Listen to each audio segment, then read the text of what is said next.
വയനാടിന്റെ മണ്ണ് വീണ്ടും ഹൃദയം നുറുങ്ങുന്ന വേദനയിൽ ആയിരിക്കുകയാണ്. 7 ജീവനുകളാണ് നഷ്ടപ്പെട്ടത്. ഒന്ന് കരയുക എന്ന് പറയുന്നത് മനസ്സിൽ നന്മ സൂക്ഷിക്കുന്നവർക്ക് കഴിയുന്ന ഒന്നാണ്. പക്ഷേ ഇപ്പോൾ കേൾക്കുന്ന വാർത്തകൾ, അറിയുന്ന കാര്യങ്ങൾ പൊട്ടിക്കരയിപ്പിക്കുകയാണ് മനുഷ്യരെ.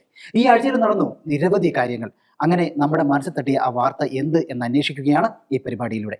എല്ലാ പ്രിയപ്പെട്ട പ്രേക്ഷകർക്കും ചെങ്കിൽ തട്ടിയ വാർത്തയിലേക്ക് സ്വാഗതം. ഗ്ലിസീനയിലേക്കാണ്. എന്തായിരുന്നു കഴിഞ്ഞ ആഴ്ചയിലെ വാർത്ത?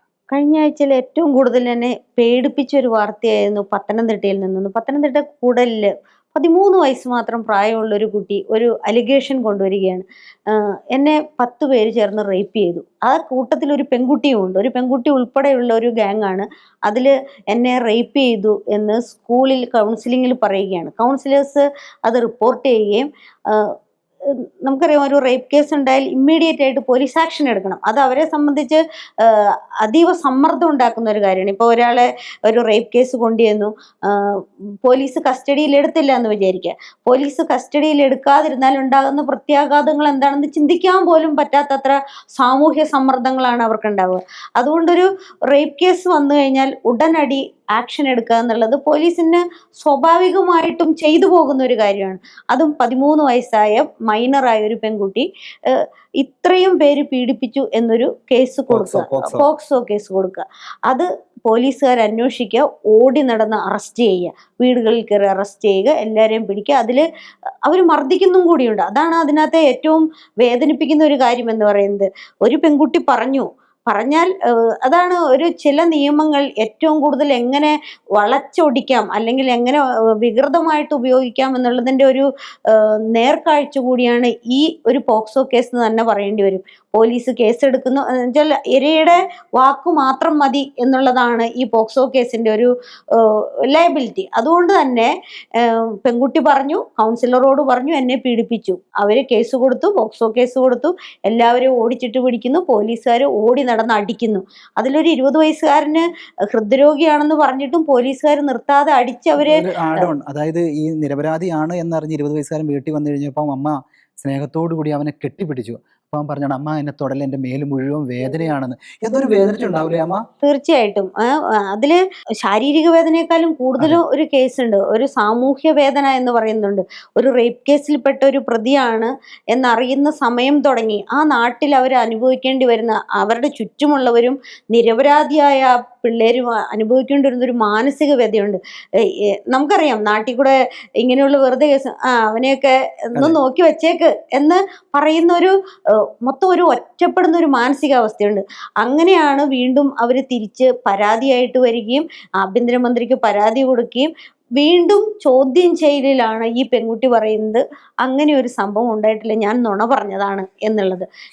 എന്തൊരു ഭീകരമാണെന്ന് ചിന്തിച്ചു. ഒരു സജസ്റ്റീവ് ആയിട്ടുള്ള ഒരു ഐഡിയയിലായിരിക്കണം ഇത് മുമ്പോട്ട് പോയിട്ടുണ്ടാവുക. അല്ലാതെ ഒരു 13 വയസ്സുള്ള ഒരു കുട്ടിക്ക് ഇങ്ങനെ ഒരു പോസ്കോ കേസ് കൊടുക്കാമെന്നും പിന്നീട് ഉണ്ടാവുന്ന പ്രത്യാഘാതങ്ങളെ കുറിച്ച് സിനിമയിൽ കണ്ട അറിവ് മാത്രം തന്നെയല്ലേ ഉണ്ടാവുള്ളൂ. അങ്ങനെ ആവില്ല പ്രാക്ടിക്കൽ എന്ന് ചിന്തിക്കാനുള്ള ബോധമില്ലാത്ത ഒരു പ്രായത്തിൽ ആ കുട്ടിയെ ഇത്രയധികം മുമ്പിലേക്ക് കൊണ്ടുപോയതിൽ എന്തോ ഒരു പ്രേരണ പുറകിൽ ഉണ്ടാവണം. അല്ലെങ്കിൽ ഇത്രയും കുട്ടികളെ പിടിച്ചതിൽ നിന്ന് ഒരു പയ്യനെ മാത്രം അതിക്രൂരമായി, ഹാർട്ട് പേഷ്യൻ്റ് ആണെന്ന് അവർ പറയുന്നു, എന്നിട്ടും മർദ്ദിച്ചെങ്കിൽ അതിലെന്തോ ആരുടെയോ പ്രേരണ ഉണ്ട് എന്ന് തന്നെ വേണം മനസ്സിലാക്കാൻ. അതുകൊണ്ടാണ് പോലീസായാലും ജില്ലാ സൂപ്രണ്ട് പറഞ്ഞേക്കുന്നത്, ഈ കുട്ടിയെ ഒരു നുണച്ചി അല്ലെങ്കിൽ ഒരു കള്ളത്തരം പറഞ്ഞു എന്നതിലപ്പുറം ഇതിൽ മറ്റാരുടെയെങ്കിലും പ്രണയനൈരാശ്യം അല്ലാതെ മറ്റെന്തെങ്കിലും ഇൻവോൾവ്മെന്റ് ഉണ്ടോ, ഇടപെടലുകൾ ഉണ്ടോ എന്ന് കണ്ടുപിടിക്കേണ്ടത് അത്യാവശ്യമാണ്. അതുകൊണ്ട് കുട്ടിയെ വീണ്ടും കൗൺസിലിംഗ് ചെയ്യുകയും വീണ്ടും ചോദ്യം ചെയ്യുകയും ചെയ്യും എന്നുള്ളതാണ് ഈ കേസിന്റെ ഇപ്പൊ വരെയുള്ള അപ്ഡേഷൻ. പക്ഷേ വേറൊരു കാര്യം ചോദിക്കട്ടെ, അതായത് വെറും ഒരു 13 വയസ്സുള്ള ഒരു പെൺകുട്ടി 10 പേരുടെ ജീവിതം ഇല്ലാതാക്കിയത്, അതായത് ഒറ്റ പറഞ്ഞാണ് 10 പേരെ അങ്ങ് റേപ്പ് ചെയ്തു. ഇത് കേട്ട പതി കേൾക്കാത്ത പതി പോലീസുകാർ എടുത്തിട്ട് ഇടിക്കുകയാണ് സംഭവിക്കുന്നത്. അപ്പൊ ഇതുപോലെയുള്ള കേസുകൾ ചിന്തിക്കാതെ പോലീസ് എടുത്തിയാടുന്നത് വലിയൊരു വീഴ്ച തന്നെയല്ലേ? അതെ, വളരെ വലിയ വീഴ്ച തന്നെയാണ്. അതിനകത്ത് ആരോപണ വിധേയമായ ഒരു ആൺകുട്ടി അതിനകത്ത് ഒരു കാര്യം പറയുന്നുണ്ട്. താൻ ഇത്രയും നാള് കളിച്ചു വളർന്ന കുട്ടികളുടെ ഒപ്പം താൻ പിന്നെയും പോയി ചെന്നപ്പോൾ അവരുടെ മാതാപിതാക്കൾ വന്നിട്ട് ഈ ആള് പോക്സോ കേസിൽ അറസ്റ്റിലായ ആളാണെന്നൊക്കെ പറഞ്ഞ് ആ കുട്ടികളെ കളിക്കാൻ വിടാത്ത ഒരു അവസ്ഥ. അപ്പം ആ കുട്ടികൾക്ക് അങ്ങനെ ഈ ആൺകുട്ടികൾക്കുണ്ടായ ആ ഒരു സാഹചര്യം അല്ലെങ്കിൽ അവരുടെ മാനസിക അവസ്ഥകൾ ഒന്ന് ആലോചിച്ച് നോക്കിയാൽ തന്നെ നമുക്ക് മനസ്സിലാവും. അതുപോലെ ഇപ്പം മാധ്യമത്തിലാണെങ്കിൽ പോലും നമ്മൾ നോക്കിക്കേ, ഇതിനകത്ത് പ്രതി ചേർക്കപ്പെട്ടവർ കുട്ടികളുടെ മുഖമാണ് കാണിച്ചിട്ടുള്ളത്. എന്നാൽ ഈ കള്ളം പറഞ്ഞ അല്ലെങ്കിൽ കള്ളപ്പരാതി നൽകിയിട്ടുള്ള പെൺകുട്ടിയുടെ ചിത്രം എവിടെയും കൊടുത്തിട്ടില്ല. ആരാണ് എന്താണെന്നുള്ള ഒരു വിലാസവും കൊടുത്തിട്ടില്ല. അപ്പൊ ഈ ഒരു സമൂഹത്തിൽ ഇപ്പൊ കൂടുതലായിട്ടും ആൺകുട്ടികൾക്കെതിരെയുള്ള ഒരു നിയമം മാത്രമായിട്ട് അത് പെൺകുട്ടികൾ ദുരുപയോഗം ചെയ്യുന്നുണ്ടെന്നുള്ള കാര്യം തന്നെയാണ് നമുക്ക് ഇവിടെ കാണാൻ വേണ്ടി കഴിയും. അത് വലിയ വേറൊരു കാര്യം, ഒരു പ്രശ്നം ഉണ്ടായി കഴിഞ്ഞാൽ #ൽ വരുമല്ലോ ഇരയോടൊപ്പം എന്ന് പറഞ്ഞിട്ട്. അപ്പൊ ഇരയാണെന്ന് വിചാരിച്ച് ഇരയോടൊപ്പം കൂടുകയാണ്. അത് വലിയൊരു പ്രതിസന്ധി തന്നെ ഉണ്ടാക്കുന്നുണ്ട്. തീർച്ചയായും പലപ്പോഴും ഇത് സമൂഹത്തില് മുതലെടുക്കപ്പെടുന്ന ഒരു സാഹചര്യമുണ്ടോ? ഒരു വിഭാഗത്തിനെ മുൻപോട്ട് കൊണ്ടുവരുന്നതിനായി അല്ലെങ്കിൽ യഥാർത്ഥത്തിൽ പീഡിതരായവരെ സഹായിക്കുന്നതിന് വേണ്ടി കൊണ്ടുവന്ന പലരും തങ്ങളുടെ സ്വാർത്ഥ താല്പര്യങ്ങൾക്ക് വേണ്ടി മുതലെടുക്കുന്ന കാഴ്ച ഇന്ന് സമൂഹത്തിൽ വളരെ സുലഭമായി മാറിക്കൊണ്ടിരിക്കുന്ന അല്ലെങ്കിൽ നോർമലൈസ് ചെയ്യപ്പെട്ടുകൊണ്ടിരിക്കുന്ന ഒരു കാഴ്ചയാണ് കാണാൻ ഈ റേപ്പ് കേസിലുള്ള ഒരു പ്രശ്നം എന്ന് പറയുന്നത് എപ്പോഴും ഇരയോടൊപ്പം എന്ന് പറയുന്ന ഒരു റോജി പറഞ്ഞ ഒരു #ല് ഇരയാവുന്നത് എപ്പോഴും പ്രതിസ്ഥാനത്ത് നിൽക്കുന്നവരാണെന്നുള്ളതാണ്. ഇപ്പോഴും അലീന പറഞ്ഞത് തന്നെ ഞാൻ ശ്രദ്ധിക്കായിരുന്നു. ആ പയ്യന്റെയും ആ പിടിച്ച എല്ലാവരുടെയും അതിനകത്തൊരു പെൺകുട്ടിയുടെ വീട്ടിൽ വെച്ചാണ് എന്നെ പീഡിപ്പിച്ചതെന്ന് ഈ പെൺകുട്ടി മൊഴി കൊടുത്തിരുന്നു. ആ കുട്ടി ഉൾപ്പെടെയുള്ളവരുടെ എല്ലാ ഡീറ്റെയിൽസും എല്ലാവർക്കും അറിയാം. പക്ഷെ ഈ ഫാൾസ് പരാതി അതാണ് ഈ കേസിന്റെ ഒരു ഇത്. അവരുടെ മുഖമോ മറ്റുള്ള കാര്യങ്ങളോ ഒന്നും പബ്ലിഷ് ചെയ്യാൻ പാടില്ല. പക്ഷെ അപ്പൊ എന്തുകൊണ്ട് വ്യാജ പരാതിയിൽ പിടിയിലായ ഒരു കുട്ടിയെ അല്ലെങ്കിൽ 10 പേരടങ്ങുന്ന ഒരു ഗ്രൂപ്പ് ഓഫ് ചിൽഡ്രൻ ആ കുട്ടികളുടെ മാനസികാഘാതത്തിന് അല്ലെങ്കിൽ അവരാ ഇത്രയും ദിവസം അനുഭവിച്ച ഒരു അവസ്ഥയ്ക്ക് ഈ ട്രോമ എന്ന് പറഞ്ഞാൽ അവരുടെ ജീവിതകാലം മുഴുവൻ ഉണ്ടാവും. വിട്ടുപോകില്ല. കാരണം അവർക്ക് പുറത്തേക്ക് ഇറങ്ങാൻ പേടിയായിരിക്കും, ഒരാളെ ഫേസ് ചെയ്യാൻ പേടിയായിരിക്കും. കാരണം ഇവരനുഭവിച്ചിട്ട് അത്രയും വലിയൊരു മാനസികമായ പിരിമുറുക്കവും പ്രതിസന്ധികളും ഒക്കെ തന്നെയാണ്. ആ ട്രോമ എനിക്ക് തോന്നുന്നില്ല അവരുടെ ലൈഫിൽ വിട്ടുപോകുന്നത്. തീർച്ചയായിട്ടും ഇങ്ങനെയുള്ള അവസ്ഥകളിൽ കൂടെ കടന്നു പോകുന്ന കുട്ടികളെ എന്ത് ചെയ്യാനാണ്? ഇത് പോലീസിന്റെ ഭാഗത്തുനിന്ന് രാഷ്ട്രീയ ബാഹ്യ സമ്മർദ്ദങ്ങൾ ഒരുപാടുണ്ടാവും ഇങ്ങനെയുള്ള ഒരു കാര്യത്തിൽ. പക്ഷേ അഡോളസെൻസ് ആയിട്ടുള്ളൊരു കുട്ടി കേസ് കൊടുത്തു കഴിയുമ്പോൾ അതേക്കുറിച്ച് ഒരു പഠനവും നടത്താതെ അല്ലെങ്കിൽ അതിൻ്റെ സത്യാവസ്ഥ എന്താണെന്നറിയാതെ ഇത്രമേൽ പീഡിപ്പിക്കാൻ ആരാണ് ഇവർക്കൊക്കെ അധികാരം കൊടുക്കുന്നുള്ളത് നമ്മൾ അറിയണ്ടേ? അവരുടെ വീട്ടിൽ നിന്ന് കുട്ടികളെ എല്ലാവരെയും പിടിച്ചുകൊണ്ട് പോവുക, മനസ്സാവാതെ അറിയാത്തൊരു കാര്യത്തിന് ഊടുപാട് തല്ലുവാങ്ങുക, എന്നിട്ട് പിന്നീട് ആഭ്യന്തരമന്ത്രിയെ കാണുക, പെൺകുട്ടി തന്നെ വീണ്ടും പറയുക ഇവരാരും എന്നെ ഒന്നും ചെയ്തിട്ടില്ല, ഞാൻ നുണ പറഞ്ഞതാണെന്ന് പറയുക.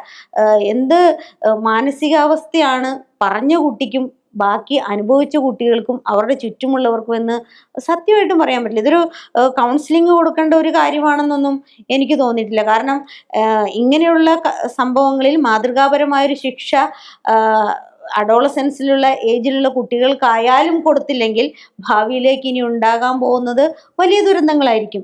ഈ ഒന്നാമത് നമ്മുടെ ഐഡന്റിറ്റി വെളിപ്പെടില്ല എന്നുള്ളത് തന്നെയാണ് അതിൻ്റെ ഏറ്റവും വലിയൊരു പ്രിവിലേജ്. ഞാൻ ഇങ്ങനെ ഒരു കംപ്ലൈന്റ് കൊടുത്താൽ എൻ്റെ ഐഡന്റിറ്റി എന്നെ ചുറ്റിപ്പറ്റി നിൽക്കുന്നവർക്ക് മാത്രമേ അറിയുള്ളൂ. അത് വെളിപ്പെടില്ല എന്നുള്ള ഒരു പ്രിവിലേജ് ഉള്ളിടത്തോളം കാലം തന്നെ ഇനി ഇങ്ങനെ വരുന്ന കേസിന് ഐഡന്റിറ്റി പ്രിവിലേജ് ഇരുന്നോട്ടെ, പക്ഷെ അത് ഒറിജിനലായി വരുന്ന ശരിക്കും ഇതിന് ഇരകളാകുന്നവർക്ക് അത് നല്ലൊരു കാര്യമാണ്. പക്ഷെ ഇങ്ങനെയുള്ള കേസുകളിൽ മാതൃകാപരമായ ശിക്ഷ കുട്ടികൾക്ക് കൊടുത്തില്ലെങ്കിൽ അല്ലെങ്കിൽ അവർക്ക് വേണ്ട വിധം അവരുടെ മാനസിക നില പരിപാലിച്ചില്ലെങ്കിൽ ഉണ്ടാകാൻ പോകുന്ന വലിയൊരു ഭവിഷ്യത്തിലേക്കാണ് ഈ സംഭവം കൊണ്ട് ഞാൻ എത്തിക്കുന്നത്. നമുക്കൊരു ആത്മഹത്യ ഒരു സുശാന്ത് സിംഗ് ഒരു നടന്റെ ഉണ്ടായിരുന്നു. അതിനുശേഷം ഒരു സീരീസ് ഓഫ് ആത്മഹത്യകൾ ഉണ്ടായി. അങ്ങനെയാണെങ്കിൽ ഇങ്ങനെയുള്ള നെഗറ്റീവ് പബ്ലിസിറ്റികൾ കൊടുക്കുന്നതിനനുസരിച്ച് ഇത് തുടരാൻ ആൾക്കാർക്ക് ഓട്ടോമാറ്റിക്കലി ഒരു ടെൻഡൻസി ഉണ്ടാവുന്നു എന്നുള്ളതാണ് മനഃശാസ്ത്രജ്ഞർ തന്നെ പറയുന്നത്. അത് എന്തുകൊണ്ടാണ് എന്ന് മാത്രം ഒരു പോസിറ്റിവിറ്റിയെക്കാളും കൂടുതൽ ഇങ്ങനെയുള്ള നെഗറ്റിവിറ്റികൾ ഇൻഫ്ലുവൻസ് ചെയ്യുകയും അതിലേക്ക് കുട്ടികൾ ആകൃഷ്ടരാകുകയും ചെയ്യുന്ന ഒരു കാര്യമുണ്ട്. അതുകൊണ്ടാണ് പല രാജ്യങ്ങളും ഇപ്പോൾ മൊബൈലായാലും സോഷ്യൽ മീഡിയ ആയാലും കുട്ടികൾക്ക് ബാൻ ചെയ്ത് കൊണ്ടുവരുന്നത്. നമ്മുടെയൊക്കെ കാലം പോലെയല്ല. കുട്ടികളാണെന്ന് നമുക്ക് പറയാമെന്നേ ഉള്ളൂ. അവർ അഡോളസെൻസ് ഏജിലാണെങ്കിൽ കൂടി അവർക്ക് ഈ വക എല്ലാ മെറ്റീരിയൽസും വളരെ എങ്ങനെ ചിന്തിക്കുന്ന പറയാൻ പറ്റത്തില്ലെന്നേ. ഏതൊക്കെ രീതിയിലാണ് അവർ ചിന്തിച്ചു കൂട്ടുന്നതെന്നും പറയാൻ കഴിയില്ല ഇപ്പോഴത്തെ ഒരു തലമുറയുടെ ഒരു കാര്യം എടുത്തു കഴിയുകയാണെങ്കിൽ. പക്ഷേ അവിടെ ഏറ്റവും നന്നായിട്ട് പേരൻസ് തന്നെയാണ് മുൻകൈ എടുക്കേണ്ടതും. എന്താണ് കുട്ടി ചിന്തിക്കുന്നത്, എൻ്റെ കുഞ്ഞുങ്ങൾ എങ്ങനെ ചിന്തിക്കും എന്നൊക്കെ മനസ്സിലാക്കേണ്ടതും. എൻ്റെ മകനല്ലേ എന്ന് വിചാരിച്ച് തള്ളി വിടാതിരിക്കുക എന്നുള്ളത് പ്രധാനപ്പെട്ട ഒരു കാര്യം തന്നെയാണ്. കാരണം ഇതേപോലെയൊക്കെ തുടർന്നങ്ങ് പോയി കഴിഞ്ഞാൽ എന്താവും നമ്മുടെ നമ്മുടെ നാട്, നമ്മുടെ സ്ഥലങ്ങൾ എന്നുള്ളത് നമ്മൾ ചിന്തിക്കേണ്ടിയിരിക്കുന്നു. കാരണം നമ്മുടെ അയൽവാസിയായ ഒരു കുട്ടി തന്നെ ഒരുപക്ഷെ നമുക്കെതിരെയൊക്കെ ഒരു കേസ് കൊടുത്തു കഴിഞ്ഞാൽ എന്നെ ചെയ്യാൻ പറ്റും? ഒന്നും പറയാൻ പറ്റില്ല, മിണ്ടാതെ നിൽക്കുക എന്നല്ലാതെ. അപ്പം മാതാപിതാക്കൾ തന്നെ ശ്രദ്ധിക്കുക, എൻ്റെ കുട്ടി പോകുന്ന വഴി നല്ലതാണ്, അവരുടെ ചിന്ത നല്ലതാണ് എന്ന് ഉറപ്പുവരുത്താൻ ശ്രമിക്കുക. എനിക്ക് ഏറ്റവും കൂടുതൽ സങ്കടം വന്ന അല്ലെങ്കിൽ വളരെയേറെ പേടി തോന്നിയ ഒന്നായിരുന്നു സാവരിയ നീറുന്ന ഒരു ഓർമ്മയായി മനസ്സിലിങ്ങനെ നിൽക്കുകയാണ്. അതായത് ഒരു ഡോക്ടർ ആവണം എന്ന് വിശ്വസിച്ച് അല്ലെങ്കിൽ അങ്ങനെ ആഗ്രഹിച്ച് സ്വപ്നം കണ്ടൊക്കെയാണ് സാവരിയ ഉസ്ബെക്കിസ്ഥാനിലേക്ക് പോകുന്നത്. പക്ഷേ വീട്ടിലേക്ക് കഴിഞ്ഞ ദിവസം എത്തിയത് മൃതശരീരമാണ്. അതായത് കാലിൻ്റെ അടി മുതൽ തല വരെ മർദ്ദനമേറ്റ പാടുകളുണ്ടായിരുന്നു, തല്ലി ചതച്ചിട്ടുണ്ടായിരുന്നു. നമ്മൾ അറിഞ്ഞത് സാവരിയ മരിച്ചത് സുഹൃത്തായ ഒരു വ്യക്തി പെട്ടെന്നുണ്ടായ ഒരു കോപത്തിൻ്റെ പുറത്ത് ലാപ്ടോപ്പ് കൊണ്ട് തലയ്ക്കടിക്കുകയും അങ്ങനെ കൊല്ലപ്പെട്ടു എന്നാണ് അറിഞ്ഞത്. പക്ഷേ പിന്നീട് പേരൻസ്, ഈ സാവരിയുടെ ബന്ധുക്കൾ മുന്നോട്ട് കടന്നു വരികയും അവർ പറയുകയും ചെയ്ത കാര്യങ്ങൾ കേൾക്കുമ്പോൾ ഞെട്ടലോടുകൂടി മാത്രമേ ഇത് കേൾക്കാൻ പറ്റുള്ളൂ. കാരണം എല്ലാ ദിവസവും ഈ സാവരിയെ മതം മാറാൻ വേണ്ടി നിരന്തരം പറഞ്ഞുകൊണ്ടിരിക്കുകയായിരുന്നു ഈ വ്യക്തി. അങ്ങനെ മതം മാറാൻ ഒരിക്കലും തയ്യാറല്ലായിരുന്ന ഈ കുട്ടിയെ മുറിയിൽ പൂട്ടിയിട്ട് മർദ്ദിക്കുമായിരുന്നു, തലങ്ങും വിലങ്ങും അടിക്കും. അങ്ങനെ കയ്യിലും കാലുകളിലും ഒക്കെ അടിച്ച് ക്രൂരമായ മർദ്ദനത്തിനൊടുവിലാണ് സാവരിയ എന്ന് പറയുന്ന 19 വയസ്സുകാരി കൊല്ലപ്പെട്ടത്. പലപ്പോഴും നമ്മൾ ആലോചിക്കേണ്ടത് എടുത്തു ചാടി ഒരു പ്രണയത്തിലേക്കോ അല്ലെങ്കിൽ ഒരു വിശ്വാസത്തിലേക്കോ കടന്നു ചെല്ലും. പക്ഷേ പിന്നീടാണ് മനസ്സിലാകുന്നത് ഇത് എവിടെ ചെന്നെത്തും എന്നുള്ളത്. ഇതെല്ലാം നമ്മുടെ കൂടെയുള്ളവർക്കും നമ്മുടെ സഹോദരിമാർക്കും നമ്മുടെ സുഹൃത്തുക്കൾക്കും ഒക്കെ ഒരു പാഠമായി മാറേണ്ട കാര്യമാണ്. തീർച്ചയായും റോജി, യഥാർത്ഥത്തിൽ ഇന്ന് എന്താണ് സത്യം എന്താണ് അസത്യം എന്ന് തിരിച്ചറിയാൻ കഴിയാത്തൊരു സമൂഹത്തിൽ തന്നെയാണ് നമ്മൾ ജീവിച്ചുകൊണ്ടിരിക്കുന്നത്. നമ്മുടെ കൺമുൻപിൽ കാണുന്നതായിരിക്കില്ല പലപ്പോഴും യാഥാർത്ഥ്യം. മുൻപ് നമ്മൾ പറയും കണ്ണുകൊണ്ട് കാണുന്നത് നമുക്ക് വിശ്വസിക്കാം, എന്നാൽ ഇന്ന് യഥാർത്ഥത്തിൽ മനുഷ്യന്റെ കാര്യത്തിൽ പ്രത്യേകിച്ച് നമ്മുടെ കൺമുൻപിൽ കാണുന്ന മനുഷ്യനെ യഥാർത്ഥത്തിൽ അതുപോലെ തന്നെ വിശ്വസിക്കാം എന്നത് വെറും മിഥ്യയായ ഒരു കാര്യം മാത്രമാണ്. മുഖത്ത് പുഞ്ചിരിയോടെ മനസ്സിൽ ഒരു വേട്ടയാടാനിരിക്കുന്ന ഒരു മൃഗത്തിന്റെ ഹൃദയവുമായിരിക്കുന്ന ആളുകൾ ഉള്ള ഒരു സമൂഹത്തിലാണ് എന്റെയാണ് എന്ന് വിശ്വസിച്ച് അല്ലെങ്കിൽ ഒരു ആപത്തുണ്ടാവുമ്പോൾ എൻ്റെ ഒപ്പം ഉണ്ടാകുമെന്ന് വിശ്വസിക്കുന്ന വ്യക്തി ആയിരിക്കും ആദ്യം നമ്മെ പിന്നിൽ നിന്ന് തള്ളിയിടുക എന്ന ഒരു സാഹചര്യമുള്ള ഒരു ലോകത്താണ് നമ്മൾ ജീവിച്ചുകൊണ്ടിരിക്കുന്നത്. അപ്പോൾ തീർച്ചയായും യഥാർത്ഥ സ്നേഹമാണ്, യഥാർത്ഥ പ്രണയമാണ് എന്ന് വിശ്വസിച്ചിരിക്കാം സാവരിയ. പക്ഷേ ഒരു മതപരിവർത്തനമായിരിക്കാം ആ ഓപ്പോസിറ്റ് നിൽക്കുന്ന വ്യക്തിയുടെ ആദ്യ ഇന്റൻഷൻ എന്ന് പറയുന്നത്. തൻ്റെ മതത്തിലേക്ക് കൊണ്ടുവരിക, തൻ്റെ മതത്തിലെ ആളുകളുടെ എണ്ണം കൂട്ടുക എന്നീ നിർബന്ധ ബുദ്ധിയോടെ ജീവിക്കുന്ന ഒരു വിഭാഗം ആളുകളെയും നമുക്കറിയാം. അപ്പോൾ അത്തരത്തിൽ തെറ്റായ ഒന്നിൽ ചെന്ന് ചാടിയിട്ട് ഒരുപക്ഷെ സാവരിയയ്ക്ക് തിരിച്ചു വരാൻ കഴിയാത്ത വിധം അവളെ പിടിമുറുക്കി അതിൽ അകപ്പെടുത്തിയിട്ടുണ്ടായിരിക്കാം. എങ്കിലും ഞാൻ ആലോചിക്കുന്ന ആ ഒരു പഠിച്ചുകൊണ്ടിരുന്ന കോളേജ്, അവിടുത്തെ അധികൃതർ, ഇവരെല്ലാം എന്തുകൊണ്ട് നോക്കുകുത്തികളായിപ്പോയി? ഇത്രയും കാര്യങ്ങൾ അവിടെ നടമാടിയിട്ടും എന്തുകൊണ്ട് ഇവരിതൊന്നും അറിയാതെ പോയി അല്ലെങ്കിൽ ഇതിനെതിരെ ആക്ഷൻ എടുക്കാൻ സാധിക്കാതെ പോയി എന്നതെല്ലാം വലിയൊരു ചോദ്യചിഹ്നമായി. സുഹൃത്തുക്കൾ പറഞ്ഞു, സാവരിയുടെ സുഹൃത്തുക്കൾ ബന്ധുക്കളോട് പറഞ്ഞിരുന്നു ഇങ്ങനെ അടിക്കുന്നുണ്ട് ഉപദ്രവിക്കുന്നുണ്ടെന്നൊക്കെ പറഞ്ഞിരുന്നു. പക്ഷേ ആ സമയത്തും തിരിച്ചു കൊണ്ടുവരാമെന്ന് വിചാരിച്ചെങ്കിലും ബന്ധുക്കൾക്ക് അത് കഴിഞ്ഞില്ല. അങ്ങനെ കഴിയാതെ പോകുമ്പോഴാണ് ഈ ഏറ്റവും ജീവിതകാലം മുഴുവൻ വേദനയിലേക്ക് പോകുന്ന സാവരിയമാർ നമ്മുടെ നാട്ടിലുണ്ടാവുന്നത്. സൗഹൃദം എന്ന് പറയുന്നത് എപ്പോഴും രണ്ടുപേർ തമ്മിലുള്ള വിശ്വാസത്തിൽ അടിസ്ഥാനപ്പെട്ടിട്ടുള്ളതാണ് സൗഹൃദം എന്ന് പറയുന്നത്. അതിൽ ഏറ്റവും വലിയൊരു കാര്യം എനിക്ക് നിന്നോട് എന്തും പറയാം, നിനക്ക് എന്നോട് എന്തും പറയാം എന്നുള്ള ഒരു വിശ്വാസമാണ് സൗഹൃദം. ആ സൗഹൃദം മുതലെടുക്കുന്നതാണ് ഇങ്ങനെയുള്ള കാര്യങ്ങൾക്കെല്ലാം പ്രശ്നമാകുന്നത്. പെട്ടെന്ന് ഒരാളുടെ ഭാഗത്തു നിന്ന് ഏറ്റവും എക്സ്ട്രീമായിട്ടുള്ള പ്രവർത്തനങ്ങൾ ഉണ്ടാകുമ്പോൾ പകച്ചു പോകുന്ന ഒരു സമയമുണ്ട്. ആ സമയത്ത് ചിലപ്പോൾ ആ കുട്ടിക്ക് ഒന്നും റെസ്പോണ്ട് ചെയ്യാൻ സാധിച്ചിട്ടുണ്ടാവുമായിരിക്കില്ല. കൂട്ടുകാരെല്ലാവരും പറയുന്നുണ്ടെങ്കിലും അത്രയും നാളും വിശ്വസിച്ച നിന്റെ അടുത്തു നിന്നാണോ എനിക്കിത് ഉണ്ടാവുക എന്നുള്ള ഷോക്കിൽ നിന്ന് മോചിതയാവുന്നതിന് മുമ്പ് തന്നെ ആളെ പീഡിപ്പിച്ചു കൊന്നുകളഞ്ഞു എന്ന് വേണമെങ്കിൽ പറയേണ്ടി വരും. തീർച്ചയായിട്ടും സാവരിമാർ നമ്മുടെ നാട്ടിൽ ഉണ്ടാകാതിരിക്കട്ടെ. അതായത് ഇതേപോലെയുള്ള പ്രതിസന്ധികൾ, പ്രശ്നങ്ങളൊന്നും കുട്ടികൾക്ക് ഉണ്ടാവാതെ സൂക്ഷിക്കേണ്ടത് മാതാപിതാക്കളുടെ തന്നെ ഒരു കടമയാണ്. ഉള്ളു തുറന്ന് സംസാരിക്കാൻ പേരൻസ് ആയാലും ബന്ധുക്കളാണെങ്കിലും ഒക്കെ ഒന്ന് തയ്യാറാകുക. ഒരാൾക്ക് ഒരാളോട് സംസാരിക്കാനുള്ള ഒരു സ്പേസ് കൊടുക്കുക എന്ന് പറയുന്നത് നമുക്ക് ചെയ്യാൻ പറ്റുന്ന ഏറ്റവും വലിയൊരു കാര്യമാണ്. അലീനയിലേക്കാണ്. എന്താണ് കഴിഞ്ഞ ആഴ്ചയിൽ അലീനയെ അങ്ങനെ പിടിച്ചുകുലുക്കിയ വാർത്ത? എന്റെ ചങ്കി തട്ടിയ വാർത്ത എന്ന് പറയുന്നത് വയനാട് കണ്ണാടിയിൽ ഉണ്ടായ ഒരു മണ്ണിടിച്ചിലിലൂടെ ഉണ്ടായ ദാരുണമായ ഒരു സംഭവമായിരുന്നു. ഒരുപാട് ആൾക്കാരുടെ ജീവൻ അതിൽ നഷ്ടമാവുകയുണ്ടായി. അത് നമ്മുടെ സർക്കാരിന്റെ അനാസ്ഥയാണെന്ന് ഒരുപാട് ആൾക്കാർ പറയുന്നുണ്ട്. അതേപോലെ കരാർക്കാരുടെ ഭാഗത്തുനിന്നുണ്ടായ അനാസ്ഥയാണെന്ന് മറ്റുള്ളവർ പറയുന്നുണ്ട്. എന്താണ് ശരിക്കും ഇതിന്റെ ഒരു പ്രതിസന്ധി അല്ലെങ്കിൽ ഇങ്ങനെ ഒരു പ്രശ്നം ഉണ്ടാകാൻ എന്നുള്ളതെന്ന് വെച്ചാൽ ആരും തന്നെ ഒരു കൃത്യമായ ഉത്തരം പറയുന്നില്ല. ഒരു പ്രശ്നം വരുമ്പോൾ ഒരാൾ മറ്റൊരാളെ കുറ്റപ്പെടുത്തുന്ന തരത്തിലുള്ള വാർത്തകളിലേക്കാണ് എല്ലാവരും തന്നെ ചൂണ്ടിക്കാണിക്കുന്നത്. അതിന്റെ ദൃശ്യങ്ങൾ, ഈ മണ്ണിടിച്ചിലിന്റെ ഒക്കെ ദൃശ്യങ്ങൾ കാണുമ്പോൾ തന്നെ നമ്മൾക്ക് അയ്യോ നമ്മുടെ മനസാക്ഷിയെ തന്നെ ഭയങ്കര ഒന്ന് എന്താ പറയാ നമ്മളെ പീഡിപ്പിക്കുന്ന തരത്തിലുള്ള ഒരു കാഴ്ചയാണ് നമുക്ക് കാണാൻ വേണ്ടി കഴിഞ്ഞത്. അതിനകത്ത് 2-3 ആൾക്കാർ അങ്ങനെ മണ്ണിടിച്ചിൽ സമയത്ത് ഓടുന്നതിന്റെ കാര്യങ്ങൾ കാണാൻ പറ്റും. അതിനകത്ത് ഒരു ഭാര്യനെയും കൊണ്ട് ഭർത്താവ് ഓടുന്നൊരു ചിത്രമുണ്ട്. അതിനകത്ത് എത്രത്തോളം അങ്ങനെ ജീവൻ നഷ്ടപ്പെടുമോ എന്ന് അറിയത്തില്ല, എന്നാൽ ആ ഒരു പ്രതീക്ഷ കൊണ്ട് ജീവന് കൊടയൊക്കെ ഇട്ടിട്ടാണോ ഒറ്റോട്ടമാണോ ഓടുന്നത്. അതിന്റെ അതേ സ്ഥലത്ത് തന്നെ ഒരാൾ കടയിൽ നിന്ന് നേരെ തിരിച്ച് മണ്ണ് ഇടിഞ്ഞു വീഴുന്ന സ്ഥലത്തേക്ക് ഓടുന്നത് നമുക്ക് കാണാൻ വേണ്ടി കഴിയും. നമ്മൾ ഓർക്കും എന്തിനീ ചേട്ടൻ അങ്ങോട്ട് ഓടുന്നതെന്ന് ഓർക്കും. പക്ഷെ അതിന്റെ ഒരു വാർത്ത അങ്ങനെ ഈ ഒരു വിഷ്വൽ വന്നതിന് ശേഷം നമ്മൾ നോക്കുമ്പോഴാണ് ആ ചേട്ടന്റെ കൂടെ കുറച്ച് നിമിഷങ്ങൾക്ക് അപ്പുറം ഈ ഒരു വേറൊരാള് ചായ കുടിക്കാനുണ്ടായിരുന്നു, അയാള് ഈ മണ്ണിടിഞ്ഞ ഭാഗത്തേക്ക് പോകുന്നുണ്ടായിരുന്നുള്ള ഒരു വാർത്തയാണ് വരുന്നത്. അപ്പൊ ഒരു സ്നേഹബന്ധത്തെയും നമുക്ക് അവിടെ കാണാൻ വേണ്ടി കഴിഞ്ഞു എന്നുള്ളതാണ്. ഇങ്ങനെ ഒരു പ്രശ്നം അല്ലെങ്കിൽ ഒരുപാട് വീടുകളെല്ലാം തന്നെ ഒരു മണ്ണിന്റെ അടിയിലായി എന്നുള്ളതാണ്. പക്ഷേ എന്നാൽ പോലും ആ ഒരു സമയത്തും പ്രതീക്ഷ കൈവിടാതെ ഈ ഒരു മരണപ്പെട്ട ആൾക്കാരുടെ അല്ലെങ്കിൽ അവരുടെ ജീവൻ രക്ഷിക്കാൻ, ഒരു ജീവനെങ്കിലും മണ്ണിനടിയിൽ ഉണ്ടെങ്കിൽ ആ ജീവൻ രക്ഷിക്കാൻ വേണ്ടി രക്ഷാപ്രവർത്തകർ സംഘങ്ങളൊക്കെ തന്നെ ഒത്തൊരുമയോട് നിന്നും അതുപോലെ ജനങ്ങൾ കൂട്ടമായി നിന്നതിന്റെ എല്ലാം തന്നെ നമുക്ക് കാണാൻ വേണ്ടി കഴിഞ്ഞു എന്നുള്ളതാണ്. ആ സമയത്ത് തന്നെ സർക്കാർ പറയുന്നുണ്ട് കരാറുകാരുടെ ഭാഗത്തു നിന്നുള്ള ഒരു വീഴ്ചയാണ് ഈ ഒരു ആഘാതം, മണ്ണിടിച്ചിന് ഒരു ആഘാതം ഉണ്ടാക്കി എന്നുള്ളത് പറയുന്നുണ്ട്. പക്ഷെ കരാറുകാർ പറയുന്നുണ്ട് ഒരു തരത്തിലുള്ള ആഘാതം തങ്ങൾ മൂലം ഉണ്ടായിട്ടില്ല എന്നും പറയുന്നുണ്ട്. ആ ഒരു മണ്ണിടിച്ചിൽ സ്വാഭാവികമായിട്ട് ഉണ്ടായതാണ് എന്നും പറയുന്നുണ്ട്. പക്ഷെ അതിന്റെ ആ ഒരു സ്ഥലത്തിന്റെ അപ്പുറത്ത് തന്നെയായിട്ട് തുരങ്കപാത, മംഗലശ്ശേരി വയനാട് തുരങ്കപാത നിർമ്മാണവും ഉണ്ട്. അപ്പൊ ഇതിന്റെയൊക്കെ ബന്ധപ്പെട്ടാണ് ഈ ഒരു പ്രശ്നം ഉണ്ടായതെന്നും പറയുന്നുണ്ട്.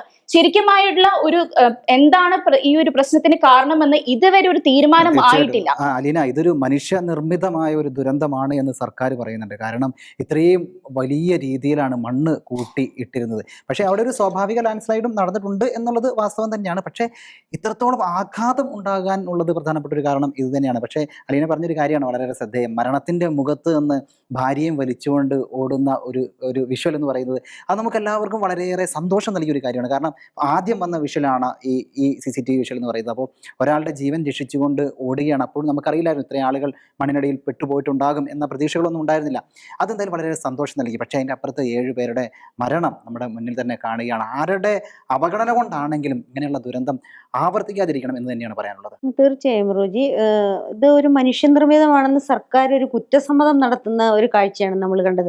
കരാറുകാരും ഉദ്യോഗസ്ഥരും അങ്ങോട്ടും ഇങ്ങോട്ടും പഴിചാരുന്നു, പരസ്പര വിരുദ്ധമായ കാര്യങ്ങൾ പറയുന്നു. ഇതെല്ലാം ശരിക്കും ഒരു സർക്കാരിന്റെ കുറവിനെ കാണിക്കുന്ന ഒരു കാര്യം തന്നെയാണ്. അധികാരപ്പെട്ടവരെ നിലയ്ക്ക് നിർത്തേണ്ടത് ഒരു സർക്കാരാണ്. അത് കരാറുകാരോട് മണ്ണ് മാറ്റാൻ പറഞ്ഞിരുന്നു എന്നാണ് കേരളത്തിന്റെ മുഖ്യമന്ത്രി പറയുന്നത്.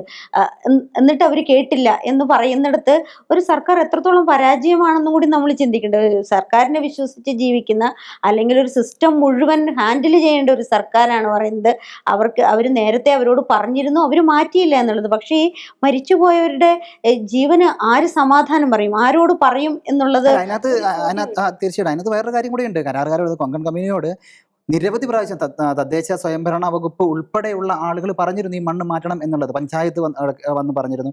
പക്ഷേ അപ്പോഴൊക്കെ ഇവർ അത് മാറ്റിയില്ല എന്നുള്ളതുകൂടി നമ്മൾ കാണണം. അപ്പോൾ സർക്കാരിനെ മാത്രം പഴി പറയുമ്പോഴും അപ്പുറത്ത് കൊങ്കൺ കമ്പനി ചെയ്തിരിക്കുന്ന വലിയൊരു അനാസ്ഥയുണ്ട്. അതുകൂടി നമ്മൾ കാണേണ്ടതുണ്ട്. തീർച്ചയായും അനാസ്ഥ എന്ന് പറയുന്നത് കൊങ്കൺ കമ്പനിയുടെ അല്ലെങ്കിൽ കരാറുകാരുടെ തന്നെയാണ്.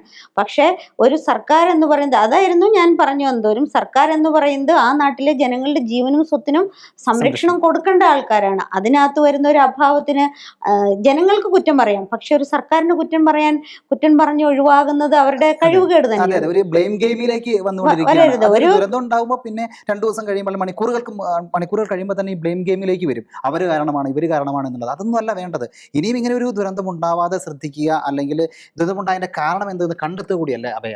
തീർച്ചയായും റോജി, അത് തന്നെയാണ്. നമുക്കറിയാം വയനാടിന്റെ ഒരു ചരിത്രം എടുത്താൽ വലിയൊരു ആഘാതത്തിൽ നിന്ന് കരകയറി വരുന്ന ഒരു ജനവിഭാഗമാണ് അവിടെ ഉള്ളത്. അപ്പോൾ അവരെ സംബന്ധിച്ചിടത്തോളം അവർക്ക് നൽകേണ്ട ഒരു പ്രത്യേക സുരക്ഷയുണ്ട്. അവരുടെ ആവാസ മേഖലയുടെ അല്ലെങ്കിൽ അവിടുത്തെ ഭൂപ്രദേശത്തിന്റെ പ്രത്യേകതകളൊക്കെ നമുക്ക് അറിയാവുന്നത് തന്നെയാണ്. അപ്പോൾ വേണ്ട പഠനങ്ങളും വേണ്ട ശാസ്ത്രീയത്തിൽ ഒരു മഴക്കാലം വരികയാണ്, അവിടെ ഉരുൾപൊട്ടൽ സാധ്യതകൾ ഉണ്ടാവാം, അല്ലെങ്കിൽ മണ്ണിടിച്ചിൽ സാധ്യതകൾ ഉണ്ടാവാം. അപ്പോൾ ആ ജനങ്ങളോട് കാണിക്കേണ്ട ഒരു കരുതലുമുണ്ട്. അപ്പോൾ ആർക്കാണ് ഇവിടെ തെറ്റുപറ്റുന്നത്, ആരാണ് ഈ ജനങ്ങൾക്ക് കരുതൽ നൽകാത്തത്? ജീവൻ പൊലിഞ്ഞു പോകുന്നു, വീണ്ടും നഷ്ടത്തിലായ നിരവധി വീടുകൾ, നിരവധി കുടുംബങ്ങൾ, നിരവധി നമുക്കറിയാം തൊഴിൽ തേടി അന്യ സംസ്ഥാനങ്ങളിൽ നിന്ന് വന്നവരിൽ പലരുമാണ് ജീവൻ നഷ്ടപ്പെട്ടവർ. അപ്പോൾ അതിലൊരു ദമ്പതികൾ അതിൽ പുതിയതായി കല്യാണം കഴിഞ്ഞ ഒരു കപ്പിൾസ് ആണ്. മാസങ്ങൾ മാത്രമേ ആയിട്ടുള്ളൂ ഭർത്താവിനോടൊപ്പം കേരളത്തിലെത്തി അവിടെ താമസിക്കുന്ന ഒരു സൈറ്റ് എഞ്ചിനീയർ ആണ് മരണപ്പെട്ട ഒരാൾ എന്ന് പറയുന്നത്. അദ്ദേഹത്തിന്റെ ഭാര്യയുടെ കണ്ണീരിനെല്ലാം ആരാണ് ഉത്തരം പറയുക? നവദമ്പതികളാണ് ജീവിതത്തിന്റെ ദാമ്പത്യത്തിന്റെ ആ ഒരു മധുരം നുണഞ്ഞു തീരുന്നതിന് മുമ്പ് തന്നെ തന്റെ ഭർത്താവിനെ നഷ്ടപ്പെട്ടു. മധുരം നുണഞ്ഞു തുടങ്ങുന്നതിന് മുമ്പ് തന്നെ ആ ഭർത്താവിനെ നഷ്ടപ്പെട്ടു. അപ്പൊ അത്തരത്തിലുള്ള ഈ കണ്ണീരിനെല്ലാം യഥാർത്ഥത്തിൽ എന്താണ് ഉത്തരം?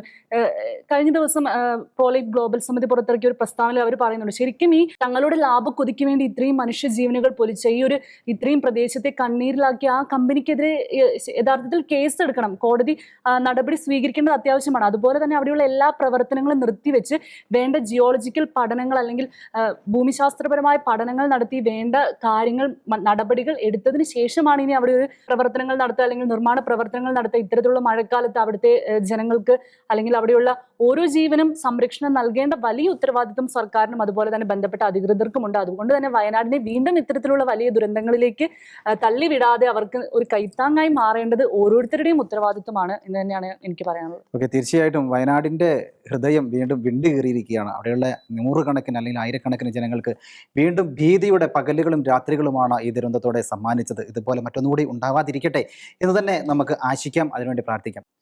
അഭയയിലേക്കാണ്.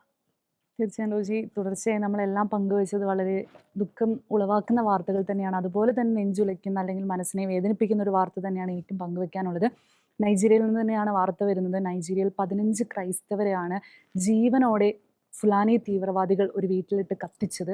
എത്രമാത്രം കണ്ണില്ലാത്ത ക്രൂരത അല്ലെങ്കിൽ മൃഗീയമായ ക്രൂരത എന്നൊക്കെ പറയുമ്പോൾ പോലും ഒരുപക്ഷെ മൃഗങ്ങൾക്ക് ഇതിനേക്കാൾ മനസാക്ഷി ഉണ്ടോ എന്ന് ചിന്തിപ്പിക്കുന്ന തരത്തിലാണ് നൈജീരിയയിലെ പല സംസ്ഥാനങ്ങളിൽ നിന്നും വന്നുകൊണ്ടിരിക്കുന്ന വാർത്തകൾ.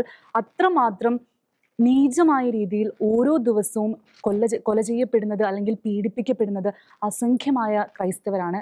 തങ്ങളുടെ വിശ്വാസത്തിന്റെ പേരിൽ മാത്രമാണ് ഇവർ ഇത്തരത്തിൽ മൃഗീയമായി പീഡിപ്പിക്കപ്പെടുന്നത് അല്ലെങ്കിൽ ദാരുണമായി കൊല്ലപ്പെടുന്നത് എന്നത് അതിനേക്കാൾ വേദനാജനകമായ വാർത്തയാണ്. ഈ ഏറ്റവും ഒടുവിലത്തെ സംഭവം ഇപ്പോൾ ഉണ്ടായിരിക്കുന്നത് നൈജീരിയയിലെ നൈജർ സംസ്ഥാനത്താണ്.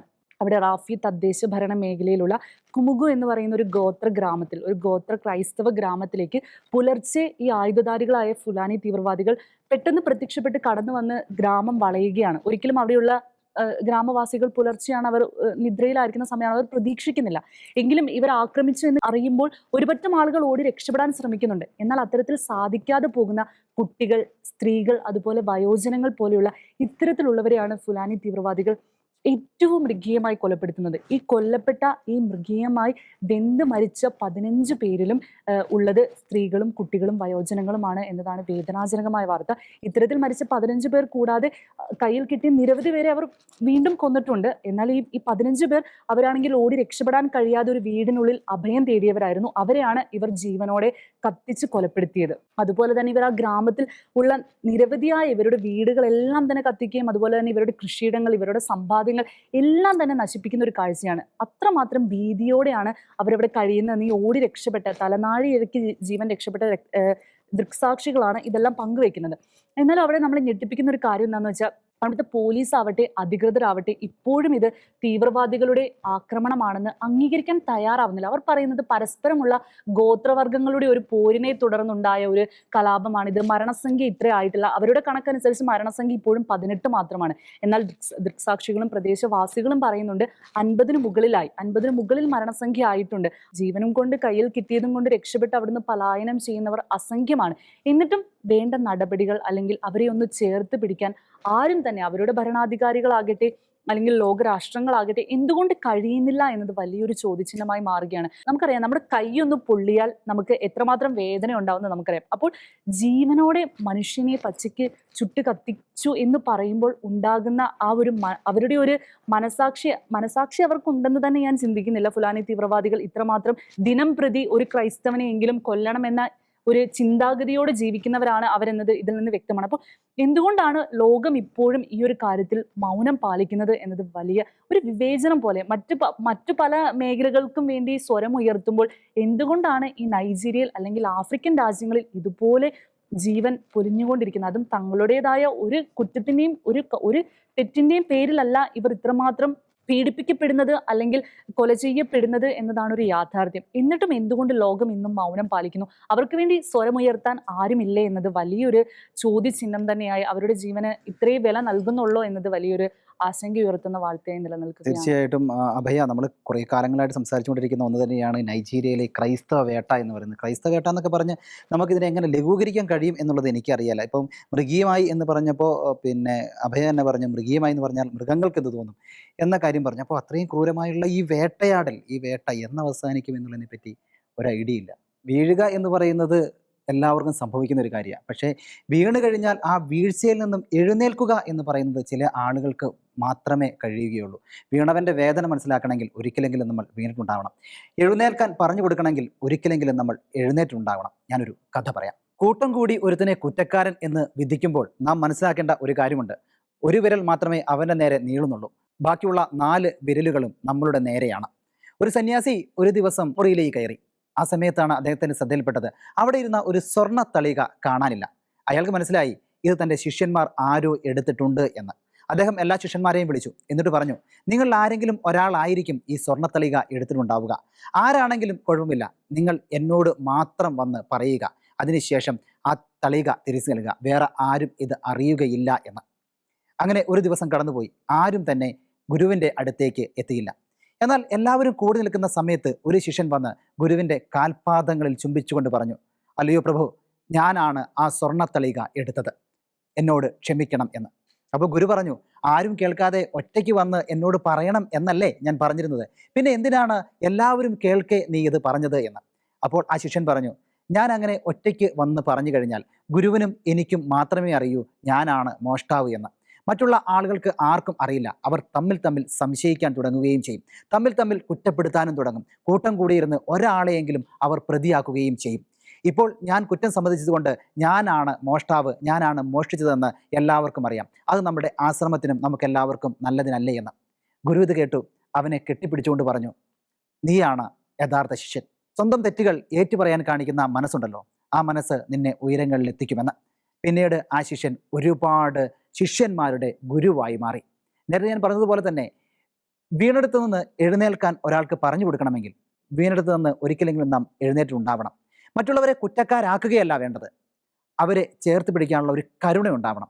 കൂട്ടം കൂടിയിരുന്ന് ഒരാളെ ഇല്ലാതാക്കാൻ ശ്രമിക്കുകയല്ല വേണ്ടത്, ഒരാളെ ചേർത്ത് പിടിക്കാൻ കഴിയണം. നമ്മൾ ഒരാളെക്കുറിച്ച് കുറ്റം പറയുമ്പോൾ അയാൾക്കുണ്ടാവുന്ന വേദന എത്രത്തോളം ഭീകരമായിരിക്കും, അയാൾക്കുണ്ടാവുന്ന സെൽഫ് കോൺഫിഡൻസ്, അവനവനെക്കുറിച്ചുള്ള ഒരു യഥാർത്ഥ ബോധ്യം, അതെല്ലാം നഷ്ടപ്പെട്ട് ഒരു മൃതപ്രായനായി മാറിപ്പോകും. നമുക്ക് ആരെയും കുറ്റപ്പെടുത്താതിരിക്കാം, നമുക്ക് എല്ലാവരെയും ചേർത്ത് പിടിക്കാൻ ശ്രമിക്കാം. അങ്ങനെ കഴിയട്ടെ എല്ലാവർക്കും എന്ന് ആശംസിക്കുന്നു. ഈ ആഴ്ചയിലെ ചങ്കിൽ തട്ടിയ വാർത്ത ഇവിടെ പൂർണ്ണമാകുന്നു. എല്ലാ പ്രിയപ്പെട്ട പ്രേക്ഷകർക്കും നന്ദി.